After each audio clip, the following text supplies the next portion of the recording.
ქართული და ძველსამხური დოკუმენტირებული ლექსიკონის პრეზენტაცია გაიმართება ხვალ თბილისის საკრებულოს გალერეაში. გამოცემაში მასალები ქართული და სომხური მწერლობის ძეგლებიდან არის შესული.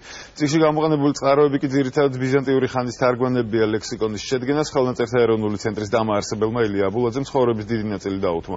წიგნის დასრულება კი სიცოცხლეში ვერ მოასწრო საბოლოოდ ლექსიკონი მისმა მოწაფეებმა.